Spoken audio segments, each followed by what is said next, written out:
Africans, stop your nonsense. Africans, stop your nonsense. Wanaafrika mstopee, mwachilie ujinga yenye kuzidi kipimo kabisa. Mambo ya ukabila kunyumba, mambo ya ukabila nje kunyumba, mambo ya ukabila. Na Ulaya pia mnafikisha mambo ya ukabila. Hiyo ujinga inabidi istope kabisa. Wakongomani, wenye Rwanda, wa Uganda, wa Kenya, hiyo mambo ya ukabila muachie kule kabisa, mwachilie kabisa, mwache kunukia dunia kabisa. Mnazidi kipimo. African, stop your nonsense of tribalism. It's going beyond Africa, abroad. What is that? Africa tribalism, abroad tribalism. What the heck is this going on, lady? People, we got to stop this nonsense. We got to stop and start thinking that we are able to do our things in our own manner that is profitable, that's really beneficial to us, to our children, to our generations to follow. Tribalism at home, tribalism abroad, tribalism everywhere. Even abroad tribalism. Hata na nje baadaye kutoka Afrika kukimbia vita. Na nje mnafikiza mambo ya ukabila pia. No. Inabidi imambe bakilie kweli. Inabidi muwaze kabisa, sababu mnazidi kipimo kunukia dunia kabisa. Tunaleta haya. This is so shaming because there's no way we can have tribalism at home, tribalism abroad, and then you're like, are these people having common sense, or what is the problem with the Africans primarily? Why don't you understand that when you see a black man anywhere, could be from Caribbean, could be from Haiti, could be from Africa, could be from Australia, wherever, this is your brother, this is your sister, this is your mom, this is your dad. Because when you remember about the problems we've been going through, these are the same problems. The problems of oppression by who? The enemy. The imperialist. The colonizer. There's nobody else. But it's so much, it is so much sad when you hate me at home because I'm not of your tribe. And then even when you reach abroad after getting in this survival place, you start hating me. That I'm not a Bembe. I am not a Konjo. I'm not a Nande. I'm not a Rwandese. I'm not a Hutu. I'm not a Tutsi. I'm not a, that's foolishness in your minds, Africans, black people. You gotta stop that kind of bullshit kind of thinking. You are so bullshit when you think in that kind of a manner. When they came back home, to colonize us, in Africa, wakati walikuja nyumbani hapa kutufanya waiskarabi, walikuja kama wanani? Walikuja kama wazungu, hawakuja kama wengine. Hawakuja kama hawa ni wa Ujerumani, hawa ni wa kutoka Amerika, hawa ni wa kutoka Ulaya, no. Walikuja kama wazungu na enemy wao walikuwa mtu mmoja, yani mweusi. Hawakusema eti wanakuja kolonize Wakongomani, wala wa Nyarwanda, wala wa Uganda, wala kabila ya Hutu, wala ya Tutsi, wala ya Konjo, wala ya Nande. No. Walikuja wakikujia mtoto Afrika, yani mwana Afrika. Mwana mweusi ndio huyo walikujia. Alafu sasa wakati tunaanza kuwaza, mifikirio yetu inakuwa ya Kikonjo, ya Kinande, ya Kihutu, ya Kitusi, ya Kinyamurenge. Upumbafu hiyo ibakilie kwenye na stahili bakilia. You gotta stop that foolishness of the highest order Africans, and very much Congolese and Rwandese plus Ugandans. Congolese, Rwandese, Ugandans. You gotta stop that mess of yours in your brain of I'm a Congolese, I'm a Rwandese, I'm a Ugandan, I'm a Konjo, I'm a Nande, I'm a Mhima, I'm a Mkiga, I'm a Tutsi, I'm a Hutu, I'm a what? Bullshit. When you reach on the border of any country crossing, primarily when you're coming abroad, do they ask you, what tribe are you? Or they just see your skin? You are regarded by your skin, not by who the tribe you are. You got to understand that when a white man came home to enslave you, to colonize you, to dehumanize you, to kill you, to rob you, to steal you, he did not mind about what tribe you were. No. And that's why when he came, he said, the people with the same nose like ours, the people with the same height like ours, the people with the same kind, all those bullshit of mindset as the Greeks had told them. As the Greeks had told them that they should use that kind of philosophy to come and, manipulate you because you had little brain. No, because of not understanding what it means by the enemy. And the enemy tries all the possible ways to make you who you are not. Do you understand that? Now, Because he told you that you must think like a Ugandan. You must think like a Rwandese. You must think like a Congolese. Before you became a Congolese, before you became a Ugandan, before you became a Rwandese, before you became a Cameroon, who were you? Who were you? Remember, you were an African. Bullshitness. You were an African, right? Ulikuwa mtoto Mwafrika, yani mweusi. Hakukuwa mtoto Mugande, Mrwande, Mkongole, Munande, Muhutu, Mkonjo, Munande. No. Ulikuwa mtoto Mwafrika, yani mtoto mweusi. You were an African, a black man, a black woman.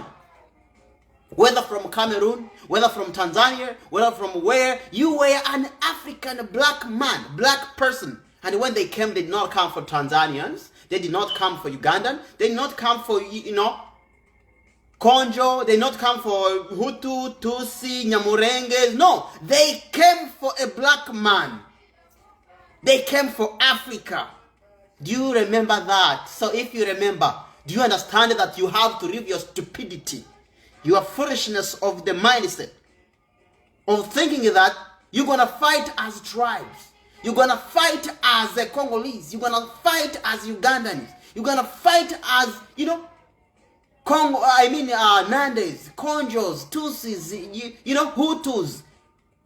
You're going to stop that, because that one can never help you in front of a white man, in front of a colonizer, in front of an imperialist. It cannot help you. No way. And that's why even your damn foolish leaders, that's why even your idiot leaders, that's why even your stupid leaders, they are thinking the same way. I am a Hutu, I am a Tutsi, I am a what, I'm a Rwandese. And therefore, I must think like a Rwandese. I must think like a Hutu. I must think like a Konjo. I must think, I'm a governor of Congolese. I'm a governor of Nyamurenges. I am a governor of, of Hutus. I'm a governor of Konjos. I'm a governor of Nandes. Ujinga hiyo. Iyo ukorofu ujinga kwa upumbafu ujinga batagira uja. How uzatugeza? Even abroad, no hanze. Hata na nje na Ulaya, Amerika mnaanza leta mambo ya ukabila pia. Na nje Ulaya. Kwenye mnafika kwa sababu ya ukorofu yenu ya kimafikiri yenyewe bado hamuwaze mzuri, alafu sasa nako mnaanza leta hata mambo ya ukabila pia na nje. Na Ulaya. Wanafrika mlishalogwa na nini? Nani alishawaloga? Nani alishawaloga kabisa? Watoto ati mimi niko Munyarwanda, mimi niko Mutanzania, mimi niko Muhutu, mimi niko Mutusi, mimi niko Mukonjo, mimi niko Munande. Pumbafu na ukorofu. Mzungu haone kama huko Munande wala Munande, wala Mutusi, wala Mukonjo. Hapana. I'm live, please. Don't call me. Mzungu haone hiyo. Mzungu anaona hii, anaona hapa. The white man sees here. The colonizer sees here. The enemy sees here. The enemy does not mind about who you are, whether you're Masai or Kikuyu or Nande or Kalamajongo or what. No. That damn minds, that foolishness minds. Iyo mambo ya ujinga kimafikiri. Iyo iko tu kwenye nyinyi. Kwenye nyinyi wa Hutu, kwenye nyinyi wa Tusi, kwenye nyinyi wa Konjo, kwenye nyinyi wa Nyarwanda, kwenye nyinyi wa Kongomani, kwenye nyinyi wa Uganda, kwenye nyinyi wa Kameruni, kwenye nyinyi wa Tanzania. Lakini mzungu yeye mbele yake anaona mtu banamwita mweusi. Iwe ulitoka Caribbean, iwe ulitoka Jamaica, iwe ulitoka wapi, iwe ulitoka Cote d'Ivoire, iwe ulitoka Cameroon, iwe ulitoka wapi, Ghana, wapi, kote America, Australia, Ulaya, anaona mtoto mweusi. He sees a black man. He does not see whatsoever so-called bullshit of I'm a Ugandan, I'm a Tutsi, I'm a Rwandese, I'm a Hutu, I'm a Nyamurenja, I'm a Konjo. Iyo bumbafu miache kule. Muyache kabisa. Mimi nachoka kabisa. Nachoka hiyo mambo. Na makampuni ya kazi pia. Na makampuni ya kazi kwenye mko hapa nje Ulaya. Mnaleta hiyo mambo ya ukorofu ya ujinga ya kiukabila. Ubumbafu kabisa. Na ndio maana mimi nasemaka iwe mama, iwe baba, iwe tate, iwe nani, takuelezea kwa sababu sina miaka 1000 ya kubakia kwenye hii dunia. Uniue. Come on, what's going on here? Uniue usiniue, mimi nitakuelezea ukweli kwa sababu vita ambayo tunaigombanisha haiko vita ya mchezo. Haiko vita ya mchezo kabisa. No. This is a serious war. A serious war of liberating our minds. Because if we cannot understand that, Our enemy is still the other enemy. If we cannot understand that our enemy is still the other enemy, because you can see this is the same person coming home in different style, giving you handouts, giving you clothing, giving you donations, giving you whatsoever, trying to, to enslave your mind, telling you that this is good, this is, this is good, this is bad. Yet what is good in your eyes, in your ears, I mean in your eyes, in your nose, in your mouth, that they are saying to you, without having brain intervention, have you found it being good? When they told them, hey guys, you know what, we're going to give you independence, we want to give you independence, okay? But you know what, you can still be Ugandans, Rwandese, Congolese, Cameroonese, whatever, right? Afterward, what did they do? Now they are coming as they are coming to give you loans. Now they are coming as they are coming to give you resettlement. Now they are coming as they are coming to help Ugandans. And they are helping Ugandans to do what? To go in Congo. They are helping Rwandese to do what? To go in Congo. And they are helping, come on. They are helping you to fight your brother. They are helping you to fight your brother. They are helping you to fight not even your neighbor, your brother. Because if it is a neighbor, I would say that all those African countries, those are just one home. And then the neighbor is Atlantic Ocean. The neighbor is Indian Ocean. That's it. The neighbor is Israel on the north. But when you say that, your brother in Uganda is an enemy, your brother in Rwanda is an enemy, your brother in Tanzania is an enemy, that he is a neighbor. They are neighbors. Come on, guys. Because of the white man who said that this is a Ugandan because he lives in the territory of Uganda. This is a Rwandese because he lives in the territory of Rwanda. A Congolese because he lives in the territory of Congo. Remember, before it became Congo, what was it?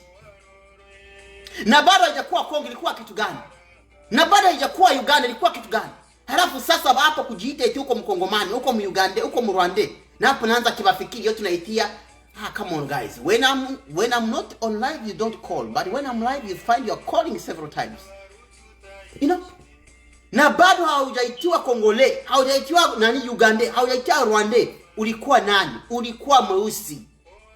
Ulikuwa Mwafrike, mtoto mweusi, mtoto Mwafrike. Alafu sasa, kama mlishakufa na mnasimama na mnabakia na mko na nuka, si munukie kwenda Afrika, mwache hata na kuja kunukia nje. Na makampuni, makazi za watu. Mnaanza leta mambo ya ukabila kweli. Kweli. Mnaikara pale, bale ni Wakongomani. Bale ni si Wakongomani. Ase bale ni Bakonjo, bale ni Babembe, bale ni Bahunde. Alafu mnaanza ongelea bale. Ase bale hao ni bale ni Banyarwanda kwa sababu wanaongea lugha ya Kinyarwanda. Ase ni Banyarwanda. Ase ni Bayugo, bale hao ni Banyarwanda. Bale hao ase ni Babembe, bale hao ni banani. Hiyo korofu hiyo. Na kisha mnaenda mnaitia hata na watoto yenu. Watoto wenu watawazia Kongo yao namna gani? Watawazia Afrika yao namna gani? Watawazia Uganda yao namna gani? Unaona?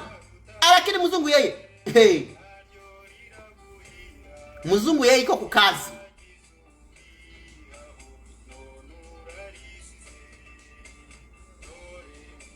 Mzungu yeye iko kukazi, tulishazoea. Nasikia wabumbafu wengi wenye kutoka Kongo eti wao wakati waongea Kifaransa, wakati waongea Lingala eti hako Mkongomani. Ujinga na ukorofu wa Kongomani wale wanawaza hivyo. Msiwaze Kongo ni Tanzania pekee. I mean Kongo ni Kinshasa pekee. Wala Kongo ni Butembo. Wala Kongo ni Lubumbashi pekee. No, hiyo ukorofu na ubumbafu hiyo ya kuzidi hadi hiyo, muiachie kule. Hiyo ni mambo ya kuwaza ya kimzungu. Hiyo mawazo yenye mzungu aliwatia ndani. Yenye hata mkomprendre. Hata mkomprendre kabisa. Ni sawa hao wetu wenye wanasoma Biblia. Ngoja nipatie mfano mmoja. Hao watu wanasoma Biblia. Mmoja anaelewa Biblia namna hivi. Mwingine anaelewa Biblia namna hivi. Lakini wanaitumikisha tu kumanipulate watu. Ngoja tuseme mfano mmoja. Asa mwende mkaombe, mtajibiwa.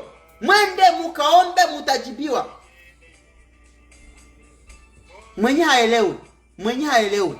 Unamwambia eti wewe kaombe utajibiwa. Bila matendo atajibiwa namna gani? So ndio wao wale Wakongomani nao wakati wanajitia mkatu kwa kitu eti kama ongea Kifaransa hako Mkongomani, kama ongea Lingala hako Mkongomani. ujinga yao inawaacha hawaelewi kama na bado hiyo mahali, yani hiyo nchi kuitwa Kongo ilikuwa mahali gani, inaitwa namna gani. Of course naongelea pia na Wanyarwanda pia. Wa Uganda siwasahau pia. Lakini Wakongomani zaidi sana. Wale wabumbafu wanawaza kwa namna my friend, I'm live. Wale wabumbafu wanawazia kwa namna ya Kikongomani, yani Kikongomani wanakidefine kama waongea Lingala, waongea Kifransi. Ujinga, wabumbafu nataka niwaelezee kama Mkongomani sio ule tu anaongea Lingala, Mkongomani sio ule tu anaongea Kifransa, Mkongomani sio ule tu anaongea Kiswahili. No. Kumbuka, na bado kuitwa Mkongomani ulikuwa nani? Kulikuwa makabila gani? Historia mlishaiacha wapi? Historia mlishaiacha wapi? Wakongomani niko nawaelezea nyinyi. Ndio nyinyi mnaacha, mnabakia kwenye mambo ya ukorofi ya ujinga ya mavita yenyewe haishi. Kwa sababu mnawaza hivyo, na wakati mnawaza hivyo, wainje wako na watazama. Eti mwenye nataka alibisha unyumba wake, bana mlazima mpanga. That's a Rwandan proverb. Ushaka gusenyurwe umutizi mupanga. Ushaka gusenyurwe umutizi mupanga. When they are saying that they are coming to give you peace, Ugandans are coming to give you peace. You think they are coming to give you peace? And then, oh, we are welcome, come and provide us peace. Stupidity of the highest order. Ujinga na ukorofi jinguzidi kipipo. Kwani mlishakosa mabunduki za kujichungia usalama? Mko na population kidogo yenye kushindia ya Uganda ili mjitafutie usalama kweli? Mko na wasome kidogo wenyewe wanaishi kujitafutia usalama. Lakini kwa sababu ya ukorofi yenu ya kuwaza kiujinga, sasa Wakongomani wale wanaongea Kifaransa, Wakongomani wale wanaongea Lingala, hiyo ndio naacha mnabakia kwenye mambo ya ukorofi ya ujinga. Na mko kati ya masikini kudunia. Na shapa kula kile chochote ambacho mnakikosa. Halafu mnaenda tena mnatia mapantalo mnazifungia hapa, mapantalo mnazifungia hapa karibu nani kushingo. Asa moi je suis congolais. Moi je suis congolais, moi je suis congolais. J'ai une diamant, j'ai une colta, j'ai une, minerale, territoire. Ikadata ujinga na ukorofu bumbafu yenye kuzidi kipi. Kumbuka, na bado mzungu kuja hapo, ulikuwa mtoto mweusi. Na kufuatana na mahali ulipokuwa, wale ulikuwa naitwa hiyo jina hapo, wala kufuatana na ufalme ambao ulikuwa ndani. Mkumbuke kama pale kulikuwa ufalme yani ufalme ya Bwisha. Kulikuwa ufalme ya Kinyamulenge, yani Wanyamulenge walikuwa kwa nyakati za Mobutu, mnakumbuka? Kulikuwa Wanande, kulikuwa Wakonjo, kulikuwa wale wanaita Bakongo. Yani Bakongo, wale walikuwa naishi kwenye river Fleuve Congo pale. Mnakumbuka yote hiyo historia ya ndani pale, mnaijua kwa sababu mnaijifunza kwenye masomo, kama mnaijifunza hata wala kama mjifunze sijue Wakongomani. Halafu sasa mnatokea pale eti wale ni Wanyarwanda kwa sababu mnasahau kama na bado mzungu hajagawa hapo. Hiyo fasi ilikuwa na ishi na wale watu wanaongea hiyo lugha. Hiyo lugha ya Rwanda, hiyo lugha ya Kirundi, hiyo lugha ya Kikiga, yani ndio hiyo Wakiga wa Uganda wanaongea. Halafu sasa mnaenda mnawachonganisha, mnawakatakata na nini ase kwa sababu wanaongea lugha ya Kinyarwanda. Na Banyarwanda ndio baba walikuja kuharibisha nchi yenu kwa wakati ya genocide yao, hiyo ya genocide yao. Mzungu alishawaroga sana. Lakini inabidi muelewe kama shida haiko ya Wanyarwanda, shida ni ya mzungu. Alafu sasa baadaye kujua kama shida ni ya mzungu. Sababu gani mnataka nao wale wenyewe wako Wanyarwanda wako na nchi yao, wako kwao. Na wale wenyewe wako sawa sawa wanaongea lugha moja kwa sababu hawaishi kwenye territoire moja. Namna hivyo mzungu alivifanya kwa wakati ya ukoloni, yani kwa wakati ya usiklave hiyo. Alafu sasa mnaanza kuwasahau kama ni Wakongomani nao. Mnasahau kama pale kuna kabila wanaita Banyamulenge. Kuna kabila wanaita Watusi. Kuna kabila wanaita Wahutu. Kuna kabila wanaita Watwa.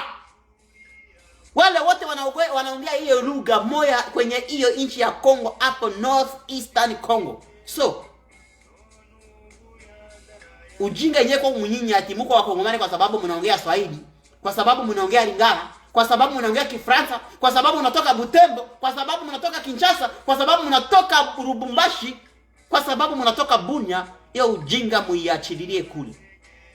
Ni wakati nafika tugombane na tuko watu mmoja wa Kongomani kwa nchi ya Wakongomani.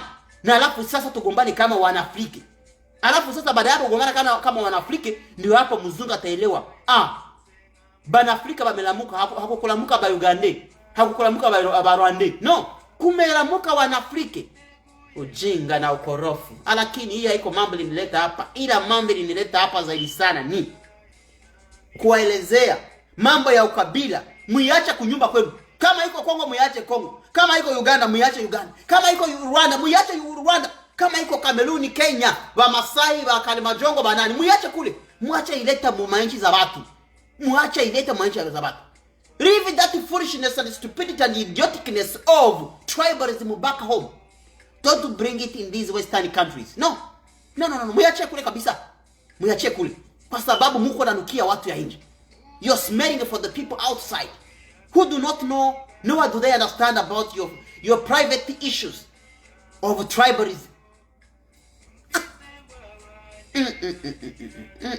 Mlisharogwa na nani? Tunamaliza miaka ngapi? Tunamaliza miaka 65. Kama sijidanganyi.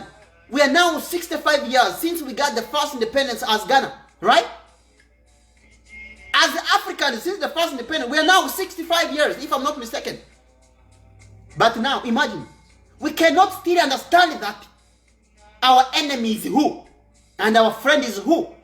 You go to these tribes, they don't understand who is their enemy, because they told them your enemy is that one.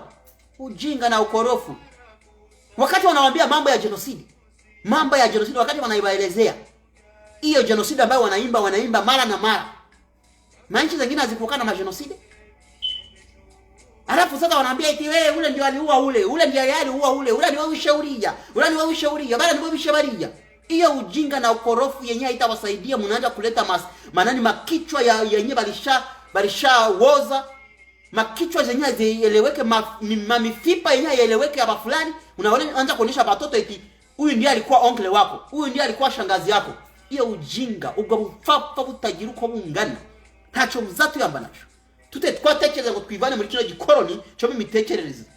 Ngo mazi iyo mitekerereze nk'iyo ngiye yokuza na magufa tuyereka abana bacu ngo ayo magufa na yasokuru wawe na ya anko wawe. Umwana mutoya w'imyaka 5. Uwo mwana uri kumuroga. Urutwona wawe undi wisha ura muntu uri kumubesha muri yo kwati.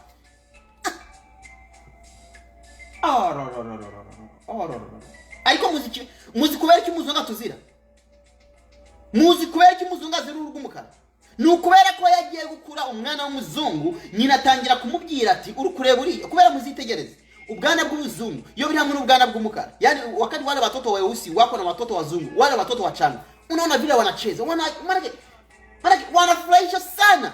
Lakini acha anje kwa mara kadogo. Muzaza na mweka ile mambo ya ujinga yeye eleweke. So na hivyo navyo ndivyo wale wajinga wenye hizo mainchi zetu, hizo makabila za kijinga nao wako napanda, walishapanda, wako napanda kwenye watoto yao. Alafu sasa eti tuko nagombana kama watoto weusi. Tafadhali hivi mubiache nyumbani, mubiache kule kabisa. No, sitaishi miaka 1000, nitaishi miaka michache. Lakini na bado sijatoka kudunia. Inabidi nigombane ndio vita yangu. Binanihusu. Kwa sababu vile vyote vinatendeka kwenye mtoto mweusi, binanihusu. Baadaye ya yote utakufa, nitakufa. After all, you're gonna die, I'm gonna die. And the final man is the grave. The final man is the grave. But again, I will not pray you. I will not worship you. I will not glorify you. No. Whether you're what category of people. No. Whether you're what category of person. No. I am not there. No. Unaleta mambo ya uskrave, yenye yaeleweke, yenye ina namna, nitakuelezea hata huko baba yangu wala ndugu yangu. Na ndio maana ninaelezea mimi ukepostere mambo ya ujinga. Yenye yaeleweka kwa mtandao. Okay, kama unanitumia private, hapo ni sawa. Lakini ukepostere mambo ya ujinga ni vivyo nilikuwa na postere juzi kama ni jana. Nitabitia hadharani tuendelee. Kwa sababu umetaka nikutafutia soko hivyo ya hiyo mchafu yenyewe unataka kutangaza yani usambaze kwenye mtandao. You got to learn what you need to do in your generation. We need to learn what to do in our generation because time is going so fast that if we cannot understand, we shall also still be like our fathers, our parents, with our memories behind. Seriously. So, Be careful. Be careful. Now I have seen all the people.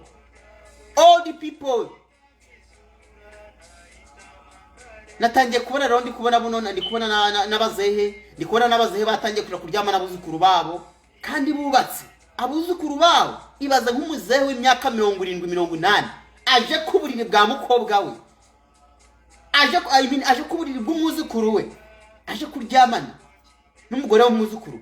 Umva ko gahinda so wareba nk'uko mucafu rero kare ukitegereza ibyo nabishira biri abantu bagenda bishira biri wenye hayo mambo nitaificha iko kule kwa sababu imenifikia prive, lakini ni yale yenye umetia kumtandao hadharani nitaisambaza ifika kwenye na sahihi fika, ndio watu nao waelewe kifo ambayo tumekufa, kifo ambayo tumefariki kama watoto weusi.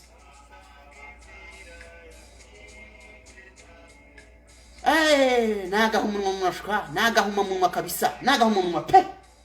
Bila bikunukira ubintu mire private ndabibika. Isimu yanje ni yanje. Ariko bizanukira ku mutandao. Bile byenye bitanukia kwenye mtandao hadharani ku Facebook, ku TikTok, wapi? Vile nitaweka avyo kwenye tunaita Google Drive. Google Drive nikifaliki na mtoto wangu nampatia account yangu nampatia password, ataenda kwenye email yangu atakuta hiyo mambo ya ujinga wa korofu yenu. Ndio maana niko nawaeleza eti chunga hivyo vyote ambavyo mko nafanya. Mahali popote upo, chunga sana kabisa. Chunga.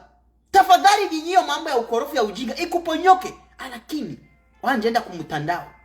Wanje fanya mambo ya mkitanda. Mambo ya mkitanda wanje ifanyia kumtandao.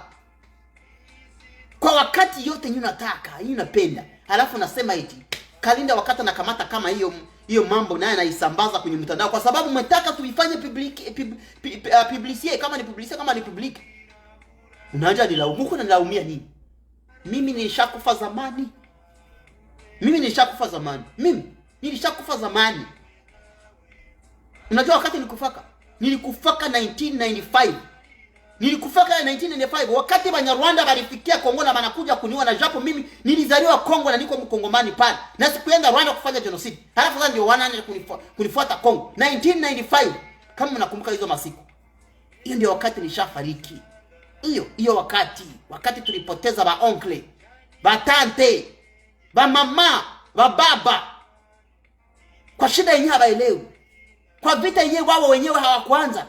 Lakini kwa sababu eti wanafanana na ile pusi ya mpoli, eti nao wanakaribia wawe kama hiyo pusi ya mpoli, eti ndio maana walikuwa wananiwinda. Nilikuwa mhutu wa Rwanda. Mimi nilikuwa mhutu wa Rwanda.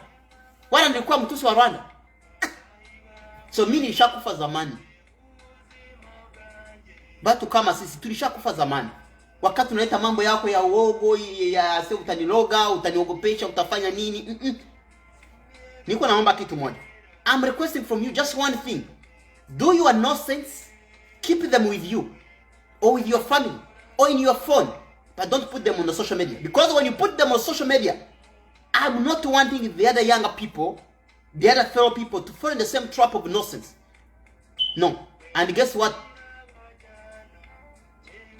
I will help you and publish, because my job is to tell everyone, not a person, everyone on the social media. If you are the culprit, if you are the person, then you understand what I'm meaning. Therefore, keep your side, because not everybody can come here and say these things. No. Lakini wakati unaona tate anaanza kulala na bibi na bibi ya muzukulu wake, anaanza kulala na tate ya muzukulu wake. Mambo imefika mbali. Na ndio maana when I die my memories they must not be like for anybody else. No. I don't know when I'm dying, but anytime I can die, whether by accident or even by you. But I must die when I have done my part, by telling you the reality and be cautious of all that. You cannot tell me that this is where we are going. Okay, let me tell you something. Jana, from the time since we got the first independence, tangia wakati ya kwanza tulipata independence, yani kama Ghana, na tuko na laumu wazazi yetu, tuko na laumu viongozi yetu, right? Alafu sasa na sisi wenyewe tafadhali tumekanyanga mkamasomo, hatujaelewa hata adui ni nani, sio adui ni nani, tunastahili tufanye nini, hatustahili kufanya nini. Hata na cha kushangaza, na tumefika hata na mwizi nchi za nje zenye tumekuwa expose kwa akili ya mzungu, yani ndio hiyo akili ya ukorofu. Alafu sasa tunataka tuelewe kupitia kitu gani? Tunataka kuelewa kupitia kitu gani? Wale wenyewe mlikuwa na tarajia itu watawashauri kukichanwa chimpanuro, ndio wale wao wenyewe wako naenda kulala na wabibi wa uzukuu wake, yani wako naenda kulala na mabibi za uzukuu wao. Alafu sasa mnatarajia mpate wengine mafunzo wapi? Kama hamujisimamii, kama watoto wanaweusi, mnastahili mtapate wengine mafunzo wapi? Wazee wako naenda lala na wabibi za uzukuu wao. Na ndio wao mnatarajia, yani mnasubiria eti wao washauri. Kama niko na wafunza mambo ya politiki, ibakilia ya politiki. Kama niko na washauri kwa mambo inastahili, mambo ya maisha, ibakilia hiyo. Vile mtaichukulia ni hayo. Muyachukulie mzuri, muyachukulie contrary, hivi binabaona. Lakini ukweli ya kwamba sitamwambia mtu fulani, yani mimi nitawaambia watu kwa sababu ninawapenda, na inabidi tutoke kwa hiyo mambo ya ukorofu. Watoto weusi shida gani?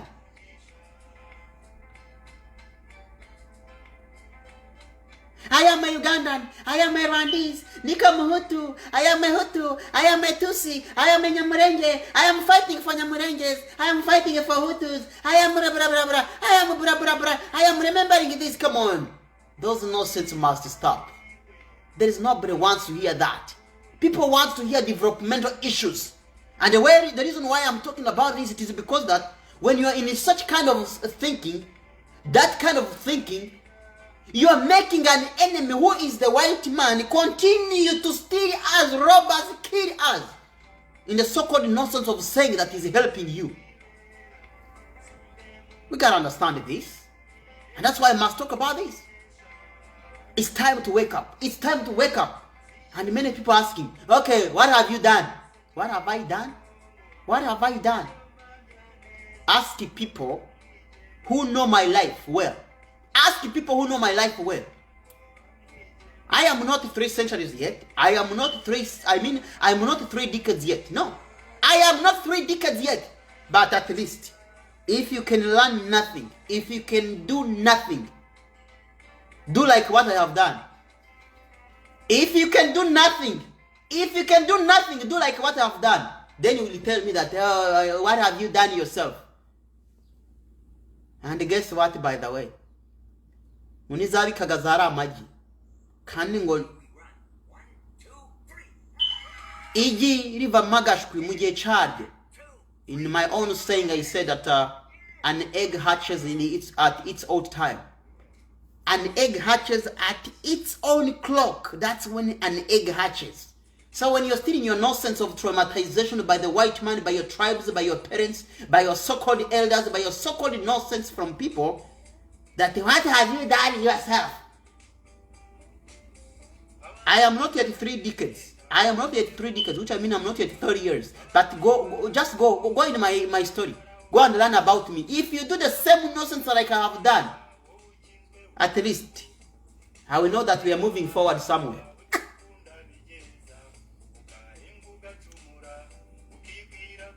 Africans, what is your problem? Shida gani yetu beusi kabisa? Kunyumba ukabila, inje ukabila, everywhere ukabila. I'm finishing by telling you that a white man is not seeing a Ugandan, Congolese, Rwandese. Nande, Konjo, Hutu, Tusi. No. No. Masai, Kalimajongo, no. He's only looking at the skin. At the skin. He's only looking at the skin. So when you cannot teach your children about the reality, for them, they will teach them about the reality. And when they teach them about the reality, do you know what they will teach them? They will teach them, hey, be careful of black people. Black people are bad. Black people, they can shoot one another. Black people can kill each other. Look that. Before they started killing themselves, what was happening? They will never tell you about how they sodomized, they manipulated, they killed, they robbed, they stole, and they encrypted, what they did to our ancestors, or what they're even doing right now to us, directly or indirectly. That is the history they will teach them. That is the story they will teach them. That is what they will teach them. Because that is what politics require. Politics require kill somebody's brain. Because it is when you kill somebody's brain that you have killed him even standing. And then after killing him standing, which means killing his brain, you have killed the family, you have killed his future, you have killed his nation, you have killed his generation. And then you ask yourselves, Kalinda, don't be telling us your politics. Nonsense. I will tell you, I don't need your payments. If Ohio fails to pay me at my job, which I mean, then let me pay myself. But I'm not expecting any payment from you because of telling you the reality that you do not understand and you hate me for. Hate me, I'm ready to be hate. That's why we put our head on the chopping table such that you chop it well until you can finish it. I hear many people say, don't reach at my home because I know when you come at home you're playing politics with my children. Be at your home. I will be at my home. I have my home. I'll be at my home. I have my business as I do for my survival, starting from my job. So I don't need your payments. I don't need even your whatever. No, but I must tell you the reality. Okay, na niko namalizia. As I try to finish up, I was telling you that. As I tried to finish up, I was telling you that, remember, tribalism must remain at home. Tribalism must remain in Rwanda, but tribalism must remain in Congo, tribalism must remain in Uganda, tribalism must remain in Kenya, tribalism must remain in Africa. There is nobody who needs your nonsense of tribalism in these Western countries. Nobody. Nobody. At your job, at your church, at your anywhere abroad, nobody who wants those nonsense. So keep them there. Smell well. Smell well. Nukia wale bakule. Nukia zile matribe zenu, zile makabila zenu zile. Mubakile kule, that craziness, that foolishness, that idioticness, remain with it at home in Africa. Don't bring it abroad. That's my topic of today, if you did not get my topic. You are keeping us very far. Muko na nacho tunabakia mbali sana kwa sababu ile ya kuwaza itu. Uko Munyaru, uko Mtusi, uko Mhutu, uko Munande, uko Mukalimajongo, uko Munani. Iyo ukorofu na ujinga muyache kule. Na ndio nyinyi mnaacha sisi atosonge mbele. Hata mnafanya ile mambo ya ujinga ya ukorofu eti muko najenga manyumba binafsi, muko nafanya nini? Ile bataibomola na bako na ibomola na muko naona. Na ile haitawasaidia na haitakusaidia. Utaishi wewe ndani humo kwa miaka yako, lakini mtoto yako haitamsaidia. Unajua sababu gani haitamsaidia? Kwa sababu adui mpaka iko napanga vile ya kukunyanyasa. Kama nyanyasa watanyanyasa mtoto kwa sababu hakujiandaa namna jinsi ya kuchunga hiyo nyumba yako kwa miaka zaidi ya hiyo utaishi. Halafu sasa eti muko mma competition ya kujenga manyumba, muko mma competition ya kama ni ya kununua mashamba. Najiuliza, security mumeibakiza wapi? Security mumeiacha wapi? Security mumeiacha wapi kwa mahali ambapo mnaishi? Iwe nje, iwe kule kwenye muko naenda kujenga, muko nanunua hizo mashamba. And then you are blaming Putin. Hey, you are blaming Putin. that Putin is a bad guy, Putin is ABCD, Putin hiyo mambo ya masantima, that intimacy. Let me use the word intimacy. Don't romanticize your heart and your brain because of what is happening between Russia and Ukraine. Instead, learn something. Why is Putin standing on his 2 feet and say that I must safeguard my home as I must safeguard my environment? Why? Because he knows an enemy is coming in the backyard. He knows an enemy is coming in the backyard. And then you are saying,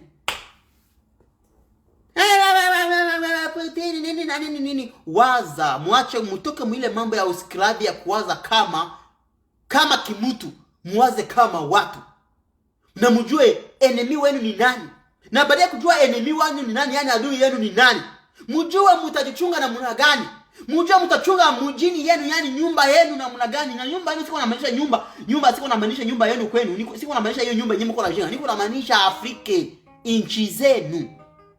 Wakati Putin anafanya vile, anajua kama inabidi chunge nyumba yake, inabidi chunge nchi yake, inabidi chunge hiyo nyumba, hiyo nchi yake na territory yake, kwa sababu anajua kama enemy, yani adui kija hapo mpaka, ingawa yeye ataishi usalama Putin, lakini mtoto yake hataishi usalama kwa sababu adui amekuja. Mko naelewa hilo? Lakini mko naelewa hilo? So wakati mnalaumu hiyo viongozi, hiyo majana sasa waongozi wetu nao, anja wewe mwenyewe kwanza waza kama mtu mwenyewe naelewa. Social media zimekuja sasa. Elewa ukweli iko wapi. Elewa social media zimekuja kwa ajili ya mzuri na kwa ajili ya mubaya. Lakini unaya complain yale yenyewe kwa napitika kwenye social media. Mnayaelewa? Yenyewe mnaelewa ni yale ya wale wenyewe wanavala buchi. Ule ni nani mwenye anavala buchi? Ule ni nani mwenye anavala buchi? Yale ndio yenyewe mnaelewa.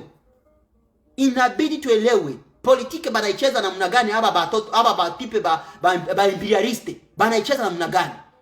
Banakuonyesha vitu vyote vibaya. Lakini sekre yao unaijua. Haiko vibaya vyenye bako na kuonyesha. Vibaya ni vile vyenye bako natenda kule nyuma. Bata kuonyesha Putin kwa mtu mbaya kwa sababu anawazia nyumba wake. Anawazia nyumba yake, yani nchi yake. Anawazia territory yake. Lakini mnawaza ingelikuwa viongozi wetu, wale wajinga wale wabombafu wanawaza kama vile Putin anawazaka, tungelikuwa tuko wapi? Ingelikuwa walikumbukaka kama inabidi watumike na Putin, inabidi watumike na Shinwa, inabidi watumike na North Korea, tungelikuwa tuko wapi kama watoto wa Afrika? Where would we be if they remembered that? If they remember that Putin did not come to colonize Africa, if they remembered that Putin did not come to enslave Africa, if they remembered that Putin did not come to dehumanize, sodomize our women in Africa, if we remembered that, if our so-called leaders remembered that, where would we be right now? If they remembered that and they worked well, by remembering that forming alliance, being friends to the right person is the right thing to do in the fight of, in the fight of liberation, in the fight of independence, in the fight of success, in the fight of, standing out for yourself. Where would we be? Tungelikuwa tuko wapi? Kama waliwazaka namna hivyo. Na kama walijuaka. Kinaona matumbo vyao vilishavimba, matumbo vyao viko hapa. Data we. Cha kushangaza ni kwa sababu na nyinyi watu mungali nawaza mwile. Niko Mkonjo, niko Muhunde, niko Munande, niko Mkongomani, niko Murwande, niko Muhutu, niko Mutusi, niko Mutwa, niko Muugande, niko Mukamerun. Adui hawaze hivyo. Jambo mkuu ni nini sasa?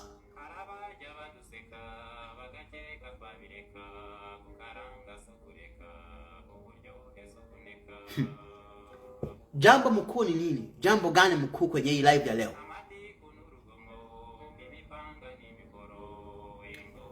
I'm reminding you that leave the minds of tribalism,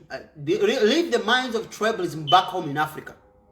And also you must bury it. Not even Africa is ready for further tribalism. Even Africa is not ready, is tired, is not ready to continue with the tribalism. You must leave those. You must think as a black man. You must think as a black woman. You must think as a black son. You must think as a black daughter.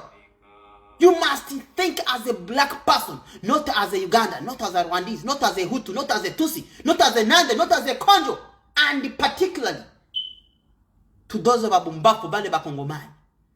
Benye banawaza eti kwa sababu asiongee Francais, kwa sababu siongee Lingala, eti siko mkongomani. Wale. Na ndio hapo wako na wachimbula, wanawachimbula na wako natazama macho iko hivi. Hasa wanatarajia usalama kutoka kwenye Oni. Hasa Oni tawaletea usalama. Mutaikosa na mutaikosa hadi mutatosha ile bui mkichwa zenu bakongomani. Kama siseme kwa Afrika kwa ujumla.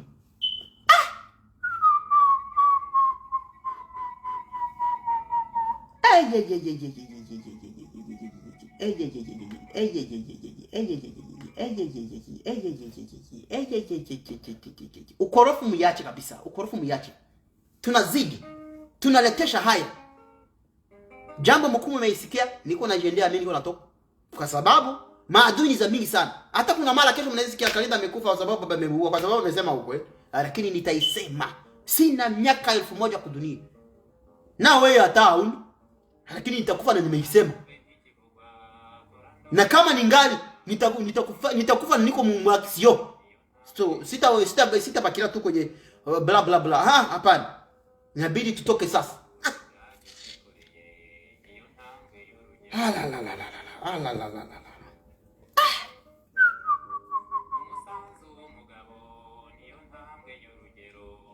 Ngobare ni babembe, ngobare ni bakonjo, ngobare ni batusi, ngobare ni banyarwanda, ngobare ni banini. Alafu sasa hata na baadaye wakati kidogo ndio ngokwe gani tafsiria hapa bako naongea vitu vyenye siko naelewa, ujinga na ukorofu. Sasa uko unatafuta utafsirisha nini? Mbona ulisema sasa ndio wewe unajua ndio wewe uko kabila gani, uko kabila gani? Uende kabila hili niende kutafsiri. Asema wewe sikweli nisaidie. Hapo bako naongea Kiingereza mingi yenye siko naelewa. Hapo niko nasema mkampuni ukorofu na ujinga.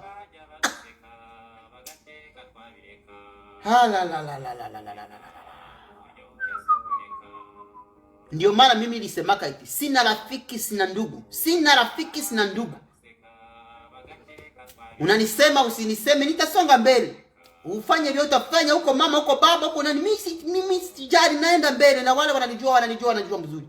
So mambo ya ukorofi ya ujinga ile mimi si kwako. Lakini jiulize. Uko pana ikale ule ni Mkongomani, ule ni Mtusi, ule ni Munyarwanda, ule ni Muruba. By the way hata na Barundi nao asenge wakati tunaongea lugha ya Kinyarwanda, asena wewe uko Munyarwanda, hata uko Murundi. Alafu sasa wanaenda kuongelea, lakini baada ya hapo tena ndio baba wanakuja eti nifanyizie application mtoto wewe kwani nifanyizie application. Nakumbuka wakati nilikuwa supervisor mkampuni moja hivi. Nilikuwa supervisor hapa.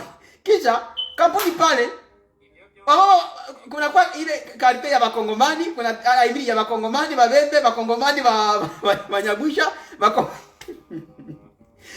wengine na tena kuna kwa ile karite ile parite ya wanania ya Banyarwanda. Kisha hapo tena nako kunatokea kuna kwa karite ya Banyarwanda, Banyamulenge, Banyarwanda. Inaimuliza what the heck is this? Wale wanaleta hii mambo, wengine wanaleta hii mambo, asema kuna niletea. Bako naletea nani? Asemie ati asa chef balikuwa nakuwa asa chef wewe chef. Ona yeye bwana mie hapa watu wako wananiongelea sima. Hapana, acha hiyo mambo. Imagine. Hii ni company zina makampuni mnaleta mambo ya ukabila.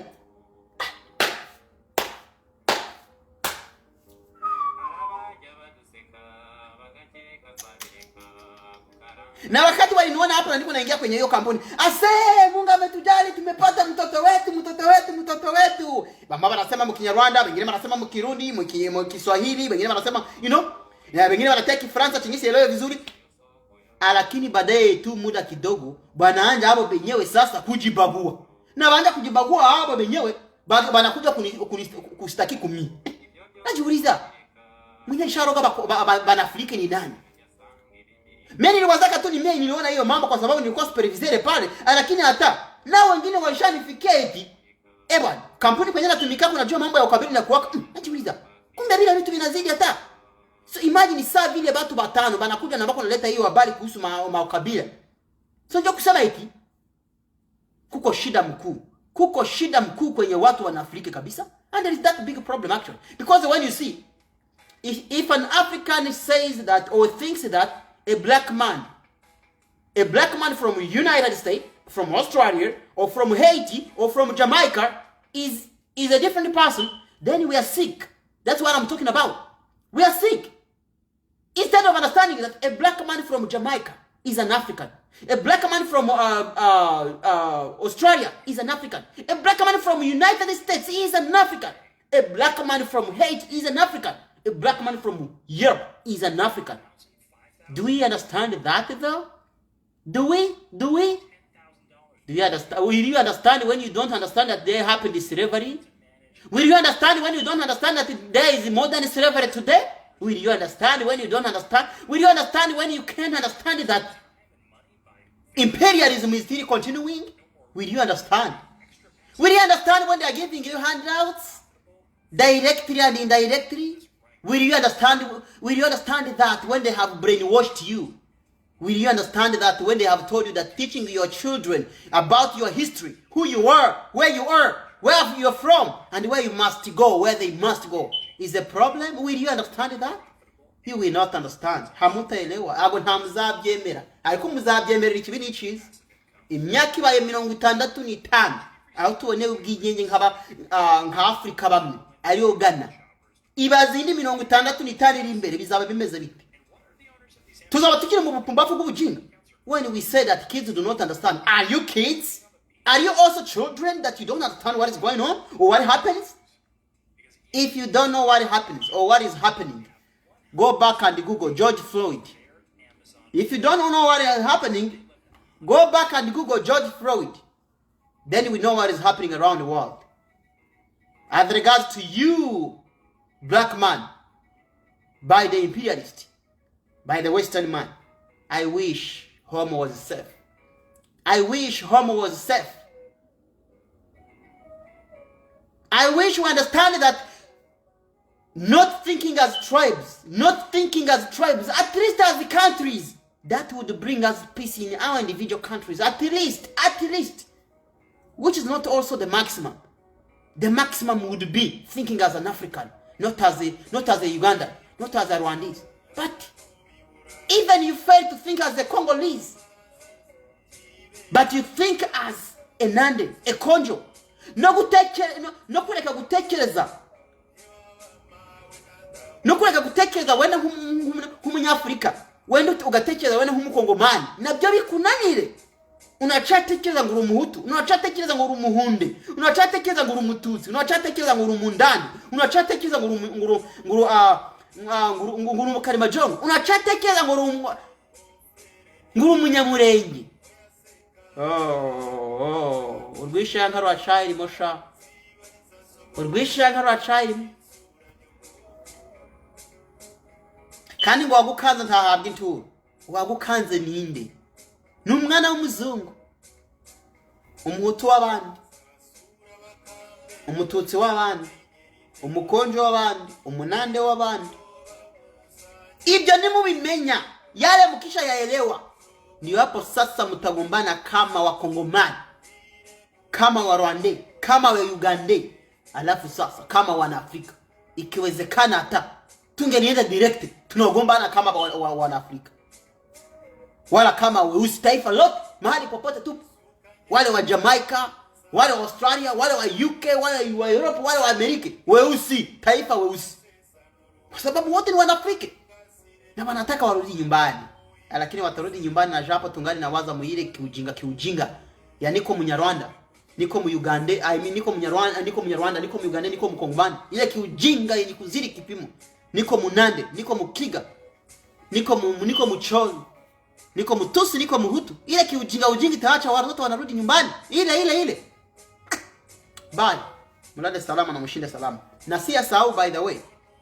Nataka hii ujumbe kwa nafika mbali. Ndio maana niko nawatakia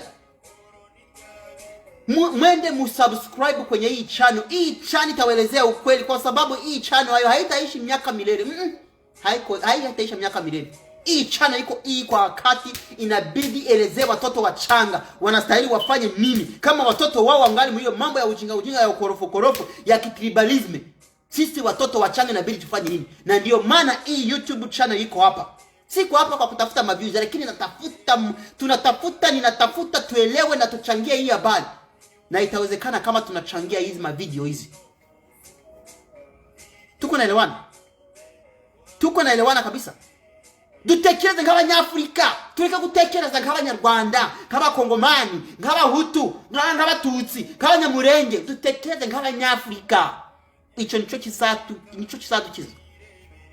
Nibi natunanira wenda gutekereza gutyo, ubwo bujinga n'ubwo papa tuburekere muri Afrika wenda bwo gutekereza ngo turabahutu, turabakongomani, turabatutsi, turabanyamurenge. Tubirekere muri Afrika. Tusibirete inji mwanji za inji. Hazihitaji kusikia hiyo mambo. Zinahitaji kusikia mambo nani mwenye iko doctor, nani mwenye iko lawyer, nani mwenye iko politicien, nani mwenye iko senateur, nani mwenye iko magistrate, nani mwenye iko nurse, nani mwenye iko nani. Hiyo ndio mambo nje banataka basikie. Nani mwenye iko computeriste, nani ameanzisha kitu lakini we ungali mwile mambo ya ukorofu ndo Munyarwanda, ndo Muhutu, ndo Mtanzania, ndo Mchi. Ndio maana hizi masiku mimi singali naitika kama niko Mkongomani, niko Mwanaafrika, kwa sababu wakati naona mambo ya ukorofu yenyewe Wakongomani wako nafanya. Ndio maana niliamua niko Afrique Nationale.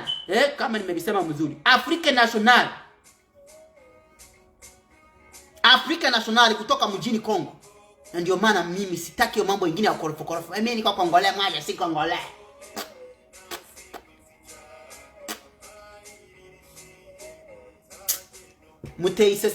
Duteyiseseme mu gihe abana batamenye bari kugana. Duteyiseseme mu gihe abapasteri batamenye bari kugana. Duteyiseseme mu gihe abazeyi batamenye bari kugana. Duteyiseseme mu gihe urubyiruko rutamenye bari kugana. Duteyiseseme mu gihe ababyeyi batamenye bari kugana. Duteyiseseme mu gihe tutamenye turi kuva niyo turi kurira nk'abantu b'Abanyafrika. Duteyiseseme. Tunaletesha haya. Tunaletesha haya kabisa. We are so ashamed that this is a shame to us all when we cannot know where we are from, where we are, where we are going, as youth, as children, as parents, as pastors, as Africans, as black people. We are so much ashamed. And how don't we understand this? Look at our actions. Ona matendo yetu. Kwenye makazi, kwenye makampuni hizo mnatumika. Kwenye mahali mupo. Ona hiyo mambo ya uchafu. Huyo ni Mkongomani, huyo ni Mtanzania, huyo ni Muganda, huyo ni Mrwanda, huyo ni Mtusi, huyo ni Munyarwanda, huyo ni Munande, huyo ni Mkonjo. Hiyo ujinga ukorofu hiyo ibakilie kule kwenye iko. Haitatusaidia. Haitatusaidia. Na siku natafuta maviews, ndio maana mimi nitia kichwa yangu kutable, muikatakate, muifunyaga, muifanye nini. Nitawaelezea na bado sijaenda kwenye Mungu, nitarishia kwenda. Na ikiwezekana kutakuwa maajabu.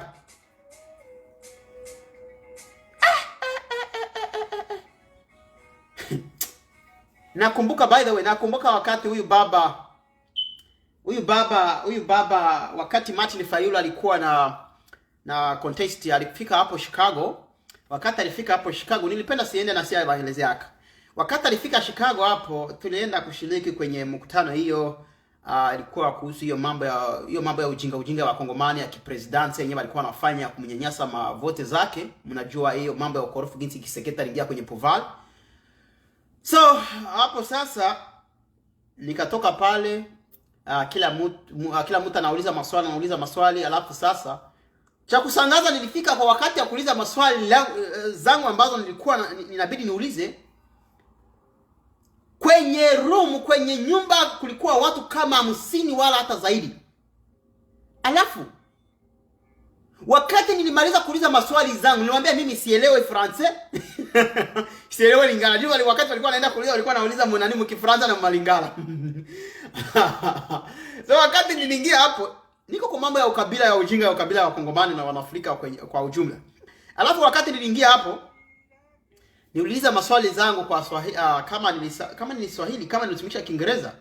I think nilitumia Kiingereza kwa sababu Martin Fayulu, President Martin Fayulu Yani ndio yeye alikuwa president hiyo wakati, by the way. Ndio yeye alikuwa president, isipokuwa ile mambo ya ujinga ya Afrika ya kuiba tu mavote, mnaelewa.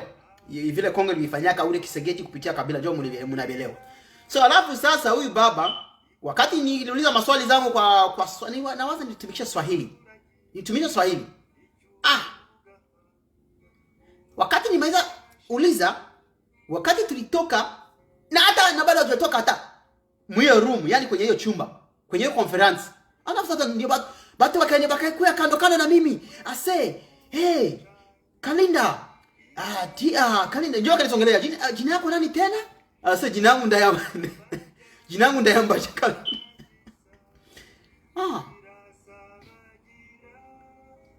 Uko hapa na wazazi yako hapana.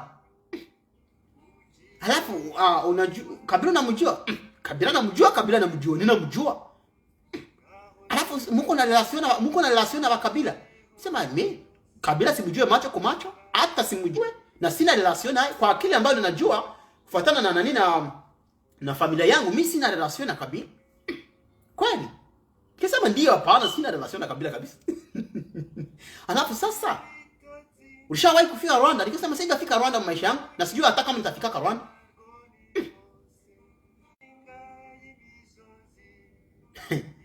Network iko nakuwa shida, sijui tena kama watu wanakuwa wamingi kwa hii signal. So nilikuwa namalizia, lakini alafu sasa bakiniuliza maswali za mingi, bakanitaka kama vile kwenye interrogation. Nikasema hapa bajinga, mimi kwa kuwaona kwenye kichwa zao niliwaona waliwazia niko nani. Wakati waniona ingelikuwa ni kusema sasa nilikuwa kama vile mtu mrefu. Juu siko mrefu.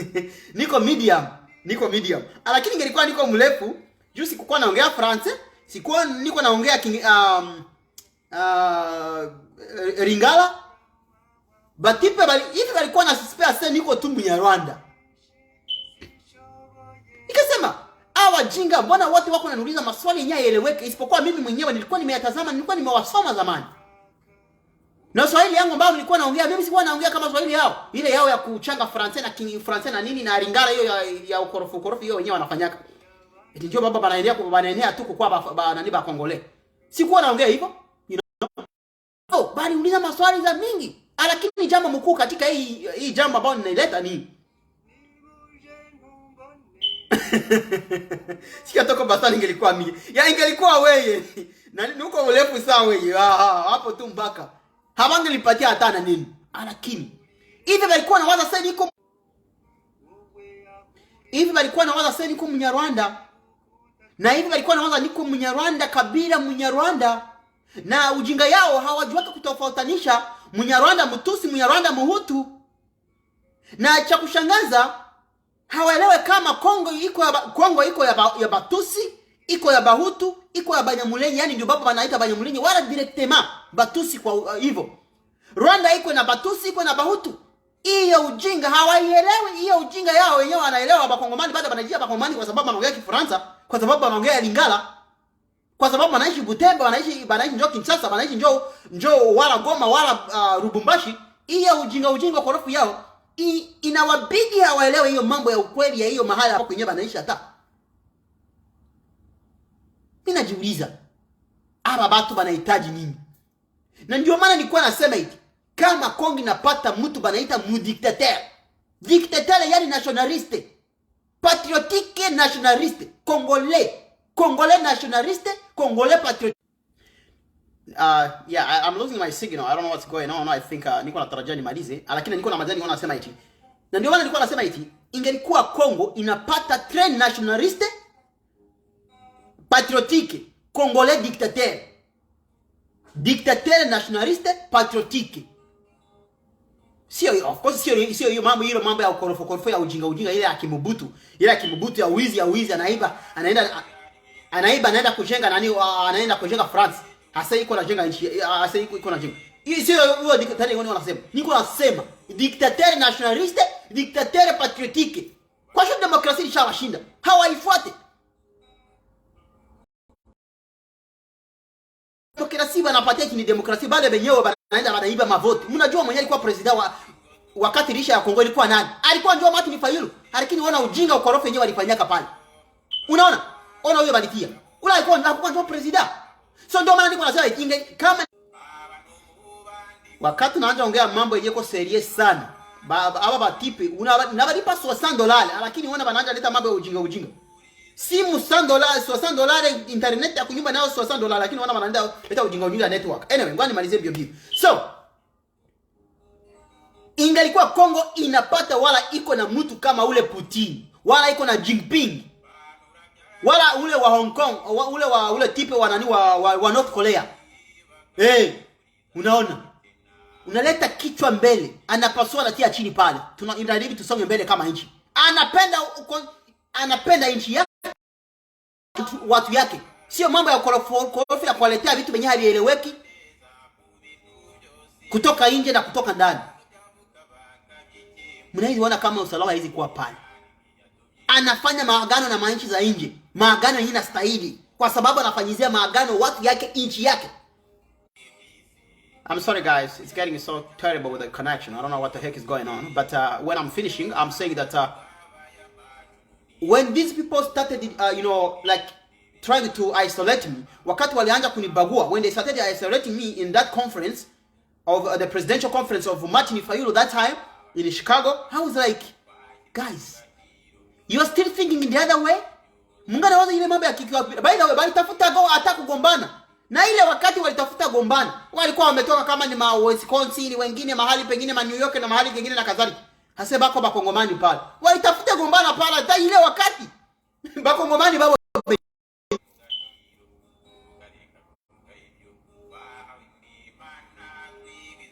Tunahitaji ba Kwame Nkrumah, tunahitaji wale ba Patrice Lumumba, tunahitaji ba Gaddafi, tunahitaji ba Putin, tunahitaji ba Thomas Sankara. Wale watu.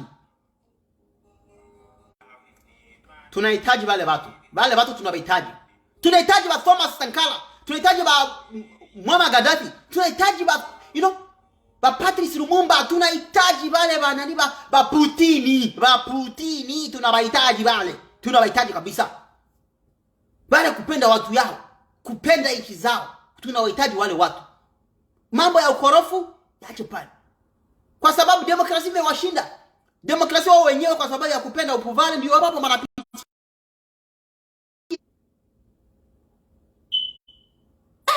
Bakongomani.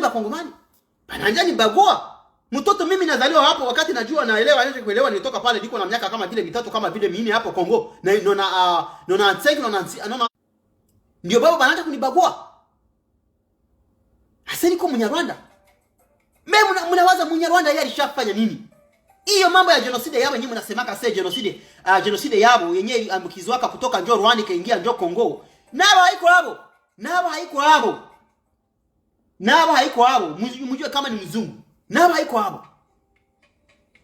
Ile ni ni mzungu kupitia yeye huyo bwana mwenye anasimama kukiti. Naye alikuwa tu mzungu kupitia huyo bwana mwenye anasimama kukiti. Mnamjua mwenye alikuwa anaongelea. Kwa sababu huyo bwana wakati alikuja anatosha president wa Kongo, anatosha president wa Rwanda, anatosha president wa Burundi na wale wengine wenyewe walikuwa. Alikuwa ametumwa ili nje ya Amerika ifike kwenye goli zao. Yaani imperialiste ifike kwenye goli zao. Uganda ifike kwenye goli zao. So wakati mnachukia kila so wakati mnaanza kubaguana, hata yule iko Kongomani, ule iko Rwanda, ule iko Mnyarwanda, hamjui wazazi yake, eti kwa sababu anaongea Kinyarwanda, ile itawaua na itababakiza kwenye hamtastahili bakidia. Nao mubasamee, nao Rwanda, nao mubasamee. Nao mubasamee kwa sababu nao ni mzungu aliwapitia, yani shetani mzungu aliwapitia. Mnawaza hapa ni hapo. Mnawaza hapa walikuwa hapo. Mbona waliwaambia ase njoo hapa banayua akili.